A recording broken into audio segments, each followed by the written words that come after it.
শ্রেষ্ঠ অভিনেতা কেন্দ্রীয় চরিত্র the award goes to Afran Nisho. এবার মেগাস্টার শাকিব খানকে অ্যাওয়ার্ড নিয়ে খোঁচা মারলেন আফরান নিশো। আজকে এক প্রেস কনফারেন্সে আফরান নিশো বলেন যে শুধু চেহারা এবং লুক থাকলে হিরো হওয়া যায় না, হিরোর ভিতর একটা গুণ সব থেকে বড়, সেটা হচ্ছে অভিনয় জানা। আমি অভিনয় জানি বলে দর্শক আমাকে সাপোর্ট করে এবং আমি অ্যাওয়ার্ড জিতি।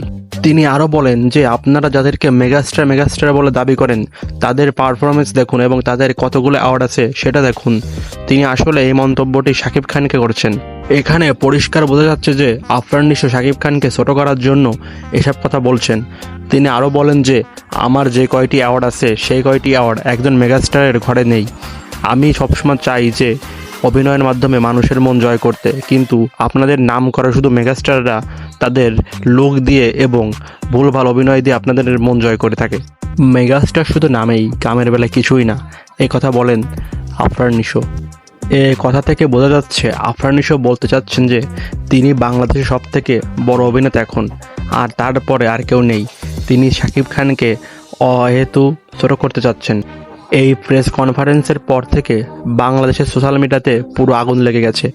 শাকিব খানের ফ্যান এবং আফরান নিশোর ফ্যানরা পুরো যুদ্ধ লেগে গেছে। আফরান নিশোর ফ্যানরা মনে করেন যে তাদের নিশো এই বিষয়ে সঠিক কথা বলেছেন, কিন্তু উল্টো দিকে মেগাস্টার শাকিব খানের ফ্যানরা বলছেন যে শুধু অ্যাওয়ার্ড দিয়ে কিছু হয় না, অ্যাওয়ার্ডই মেইন না, আসল হচ্ছে স্টারডম। অন্যদিকে দেখা যায় যে আফরান নিশোর মতো আমাদের মেগাস্টার শাকিব খান কাউকে কোনোদিনও খোঁজা মানেননি, উল্টে সবাইকে সাহায্য করেছেন এবং সাপোর্ট করেছেন। কিন্তু এখন যে অবস্থা হচ্ছে, মনে হচ্ছে শাকিব খানের পেছনে অনেক লোক লেগে গেছে। কিন্তু আমার মনে হয় মেগাস্টার শাকিব খানের যে ফ্যান বেজ রয়েছে তাদের এসব দেখার সময় নেই। তাদের মেগাস্টার শুধু এমন পারফরমেন্স দিয়েই যাক, তারা এটাই চায়।